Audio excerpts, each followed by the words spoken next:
Stop now. If you spend a good part of your day imagining everything that could go wrong, that's not caution. It's anxiety turning possibilities into threats. It doesn't come from real fear, but from an invented future that drains your energy before you even live anything. And the worst part? You know worrying solves nothing, but you still can't turn it off. And that's where the biggest confusion appears. People think anxiety is drama, exaggeration, or lack of control. But anyone who lives with it knows it has nothing to do with weakness.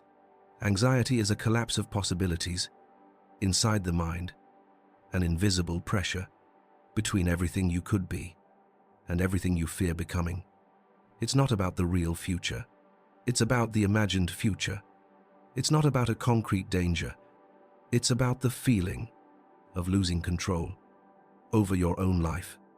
That's why you feel things you can't explain. That's why your mind fires scenarios that never happened. That's why you catch yourself thinking, why do I feel this? For no reason. Why won't my mind turn off? Why do I imagine situations that never actually happened? Why does this happen to me and not to other people? These questions don't show weakness. They show depth. They reveal someone who perceives more, it feels more, and is trying to survive. The excess of internal possibilities. And to understand this process clearly, humanly, and transformatively, three thinkers will walk with you throughout this video. Søren Kierkegaard, who explained how freedom can scare us. Carl Gustav Jung, who revealed how the unconscious speaks through the body. And Alan Watts, who uncovered the illusion of control. They will help you understand why your anxiety is born, where no one sees, and how to start taking back the command of your own life.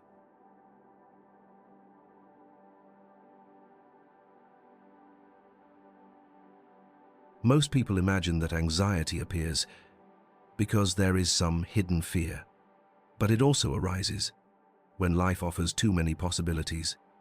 When the mind sees several possible paths, it starts asking, what if I choose wrong? This kind of doubt creates racing thoughts, sudden anxiety out of nowhere, and that restlessness that makes someone believe something bad is about to happen. They try to understand why they feel this, even when everything is fine. The reason is simple. Too much freedom without direction creates inner tension, and that tension becomes constant worry about what might happen. Kierkegaard noted that freedom, when it appears without preparation, awakens a kind of inner vertigo. It's not fear of the future, but the responsibility of choosing among several versions of oneself. The mind tries to anticipate every scenario, generating questions like, why do I think so much? Why won't my mind shut off? Why do I create situations that don't exist? In this attempt to protect itself, the person tries to predict every detail. But this excess of prediction makes the future feel like a constant threat. The result is a state of continuous alertness, even when there is no real danger. The conflict is actually about identity. The person doesn't fear tomorrow. They fear the possibility of disappointing others, of not being enough, or of losing control of their own story. Doubt appears even in good situations. Something positive happens and, instead of enjoying it, the mind fires. What if I ruin everything? This pattern makes the person repeatedly imagine negative scenarios, as if trying to prepare for something that doesn't exist. This inner movement creates nighttime anxiety, social anxiety, and excessive thinking that exhausts anyone. It's not a flaw, it's overload. This becomes clear in simple moments. Imagine someone receiving a new opportunity in their career. Feeling excited would be natural, but fear arises from the possibilities that come with that choice. Changing routines, dealing with expectations, facing challenges. The person tries to understand, why do I feel this? and tries to control every detail before even starting. This need to predict everything creates that overthinking behavior, imagining outcomes ahead of time. The problem isn't the opportunity, but the number of paths it opens, and the mind tries to handle all of them at once. Anxiety appears precisely because the person realizes they can be much more than they are now. The freedom to choose is frightening, and this triggers negative thoughts, restlessness, and fear of failure. It's not weakness. It's the impact of dealing with possibilities that are too big for a moment of little clarity. It's natural to feel, why do I have so much anxiety, even when everything is fine? The mind tries to take control, but this attempt increases internal tension even more. And it's in this attempt to control what doesn't need to be controlled that the next major conflict is born, the hidden mechanism of control.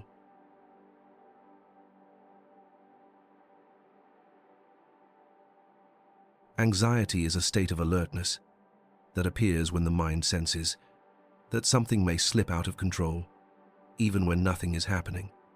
It comes from a deep root, the fear of losing one's own direction. That's why so many people say, I can't relax. My mind won't stop.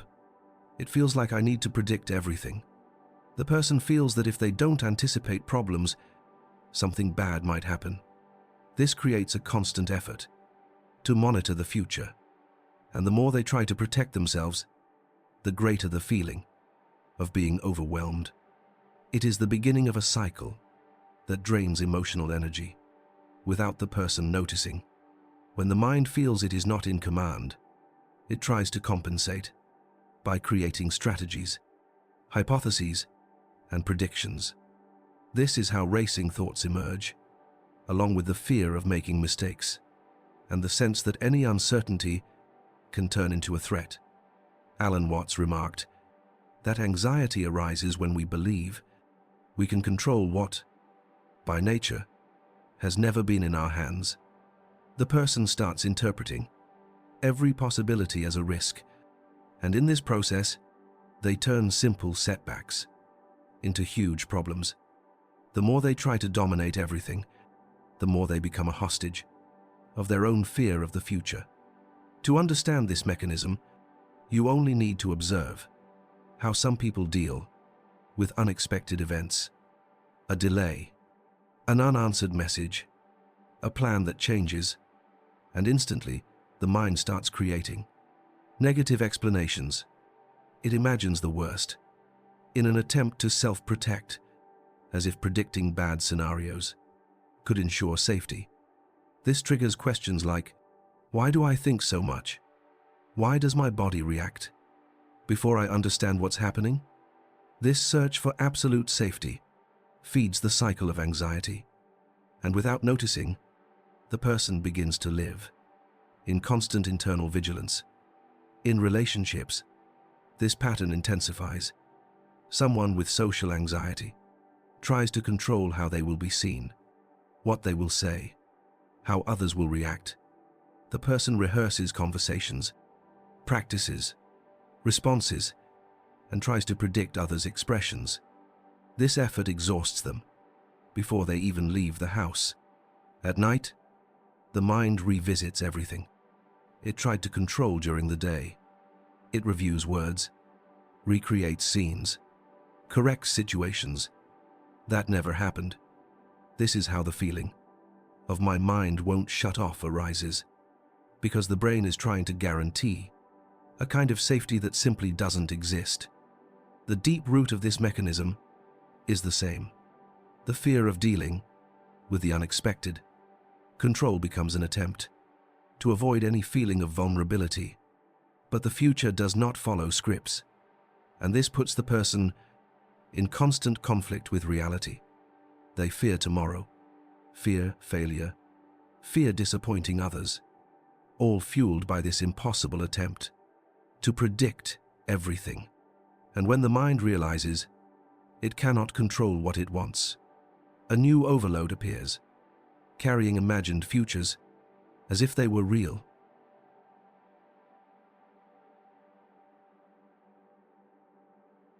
One of the most common questions from those who live with anxiety is, why do I always imagine the worst? The answer is not lack of strength, and much less an emotional flaw. The mind creates negative scenarios because it is trying to protect you from the unknown. When we don't know what will happen, the brain fills the empty space with possibilities and instinctively prioritizes threats. That's why so many people say, I make movies in my head, as if they were preparing for something that doesn't even exist. This constant preparation is heavy, and this weight creates the sensation that the future is bigger than the person can carry. The mind works like a projector that never pauses. Every small uncertainty becomes an intense image, a problem, a loss, a failure. Not because the person wants that, but because their creativity is being used to anticipate risks. When there is no direction, imagination becomes threat. The famous, "Why do I imagine bad things for no reason?" appears. The mind wants to warn, what if that happens? And even if the probability is tiny, the body reacts as if it was certain. This is how a person starts living futures that don't exist, as if they were inevitable chapters of their own life. The most curious part is that the more sensitive and intelligent someone is, the more intense this mechanism becomes. Observant, deep, and intuitive people usually notice nuances that go unnoticed by others. This sensitivity, when it has no direction, turns into existential anxiety.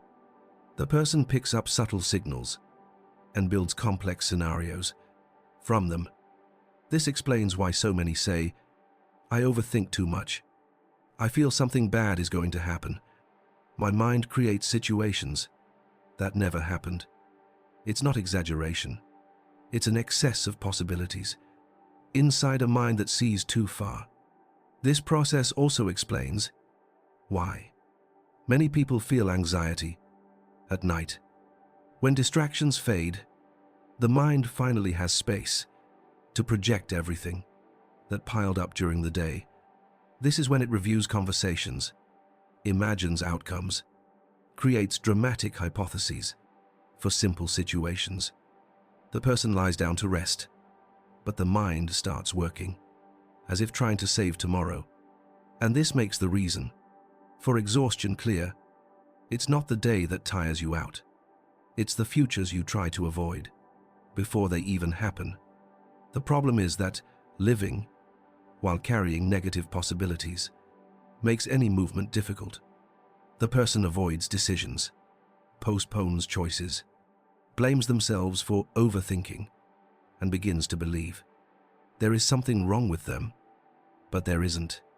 They are simply overloaded with scenarios that never existed, and this overload creates a false sense of constant threat.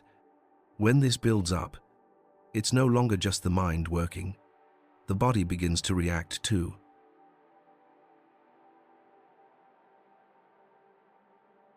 Many people say, I feel anxiety even when my mind is calm.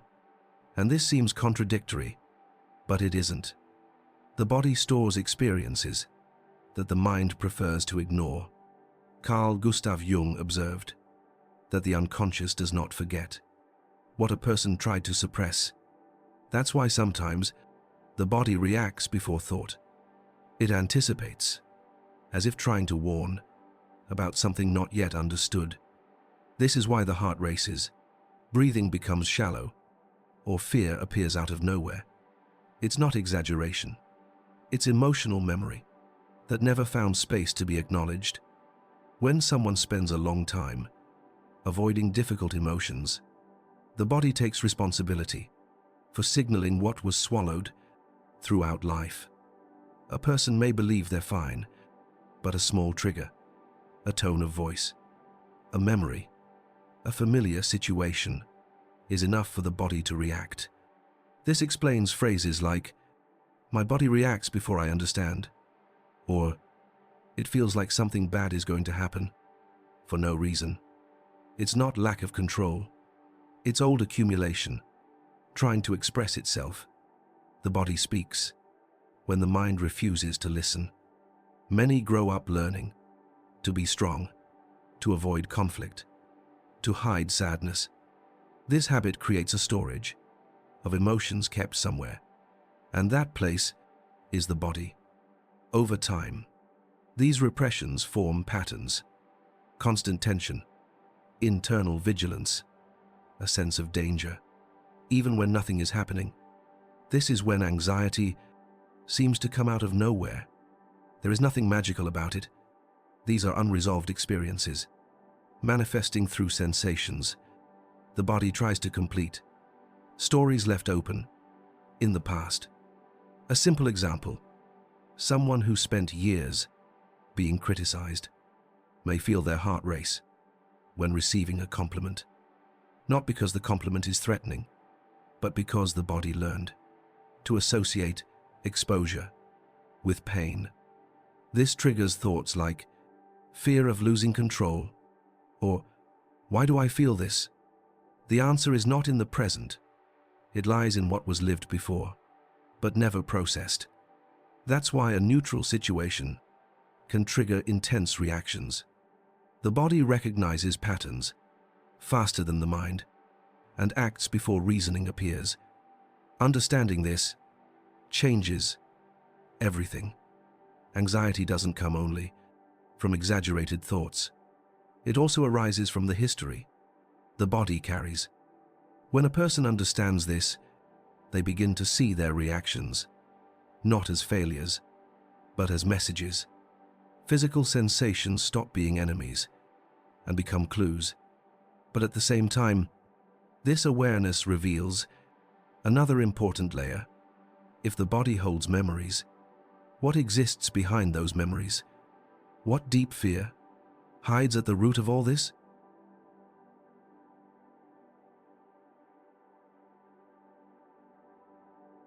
At some point in the journey, a person begins to wonder, is there something wrong with me? This doubt doesn't arise from weakness, but because anxiety often reveals fears no one taught us how to identify. Most people believe anxiety is just worry about the future, but it goes far beyond that. It touches identity. It touches who a person believes they are and what they fear discovering about themselves. And when this happens, the mind creates unfair comparisons. Why does this only happen to me? Why does it seem like everyone else handles things better? It isn't true, but the feeling is real. The deep root of anxiety is usually tied to 3 existential fears that almost no one recognizes. The first is the fear of not being enough, of not meeting expectations, of failing when it matters. This fear follows a person through simple and complex decisions, generating thoughts like, why do I think so much? What if I disappoint someone? This internal weight creates a silent demand, the need to prove worth at all times, and it exhausts anyone because no one can live under constant evaluation. The second fear is the fear of disappointing others. It often begins in childhood, in environments where the person learned that love and acceptance depended on flawless behavior. As an adult, they carry this logic into everything: work, relationships, personal choices. The mere possibility of making a mistake triggers intense anxiety. That's why so many say, I feel like something bad is going to happen. Even in neutral situations, the mind interprets any change as a threat of judgment, and without noticing, the person lives, trying not to fail, instead of living what they truly desire. The third fear is the fear of losing control of one's own story. This one is subtle, but powerful. It makes a person review decisions, rethink choices, correct details that were already settled. A sense arises that if they don't think about everything, something will go wrong. This fear fuels overthinking, creates negative scenarios, and turns the future into a territory full of imaginary risks. The person tries to predict everything, to avoid surprises. But this attempt only increases the tension. It is an exhausting effort to avoid any vulnerability. These three fears together form the invisible foundation of anxiety. It isn't about the future itself. It's about who the person believes they must be to survive the future. This explains why they feel anxiety, even when everything is fine.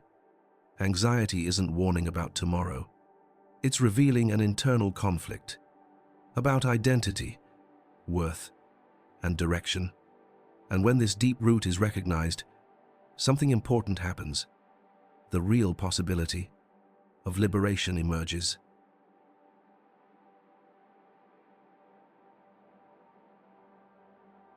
After understanding so many internal mechanisms, the question everyone asks eventually emerges: how do I stop suffering from this? The answer is never to eliminate anxiety. That would be like trying to erase an entire protection system. Real change happens when a person reduces the excess of internal pathways and regains clarity. It's impressive how one small adjustment can change everything. When the mind has fewer possibilities to manage, it naturally calms down. And this makes the person realize they didn't need extra strength, just direction. Direction is what transforms restlessness into movement. The second step is releasing excessive control. It's not about abandoning responsibility, but giving back to the future. What belongs to the future? When a person tries to control everything, they live in constant alert. But when they accept that not everything depends on them, a new kind of freedom appears. The freedom to respond to what happens, instead of trying to predict everything ahead of time. This reduces racing thoughts, decreases the fear of the future, and breaks the cycle of imaginary scenarios. The person begins to see that the real enemy wasn't the unknown, but the attempt to manage it alone. Another fundamental point is recognizing the body as part of the solution, not as a threat. It doesn't react for no reason. It tries to help. Breathing techniques, simple stretches, light exercises, or short walks can restore stability. The body needs routine to reorganize itself. Something as simple as walking for 15 minutes while listening to calming music already reduces accumulated tension. And when this is combined with small pauses throughout the day, the entire system slows down. The person realizes they don't need 1,000 strategies. They just need to teach the body to feel safe again. And, as always, the emotional side is part of this return to center. Talking about hidden feelings, doing therapy, writing thoughts, or sharing fears with someone trustworthy reduces the burden the body tries to carry alone. Anxiety and self-knowledge walk together. Each time a person understands a reaction, they reduce a layer of overload. This creates space to make decisions more calmly, without the pressure of trying to predict the entire tomorrow.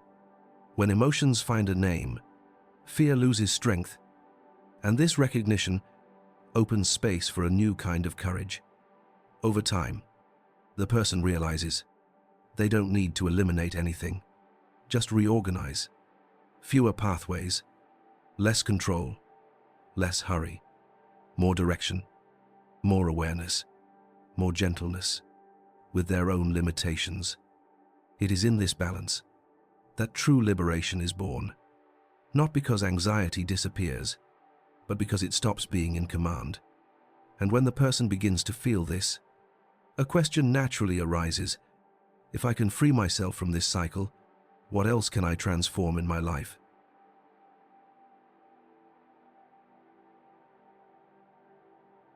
In the end, anxiety is not your enemy. It has always been a cry for help.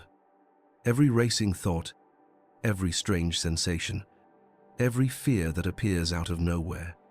None of this means you are broken. It only means you carried more than you should, and you carried it alone. What you discovered in this video is not just an explanation. It's a map to understand why your mind creates futures that don't exist, why your body reacts before you understand, and why you feel so responsible for possibilities no one else even notices. From now on, everything changes. Because when you understand where this mechanism comes from, you stop fighting in the dark. Small choices start gaining strength. Short walks ease stored tension. Honest conversations reduce old weight, and clarity gives back something you thought you had lost: the permission to live without trying to get everything right all the time. You don't need to control the future. You just need to learn how to return to yourself, one step at a time. And before you leave, take a deep breath and think of everything you imagined could go wrong. How many of those things actually happened? Answer in the comments. Your response might start a conversation that helps someone else too. And if this video awakens something in you, like it, subscribe, and share it with someone who also lives trapped in scenarios created by their own anxiety. And if you want to continue this journey, the comments contain materials that go deeper into these themes, guides, reflections, practices to help you understand yourself better. You were not born to spend your life running from what you feel. You were born to finally become someone that not even your own anxiety can stop.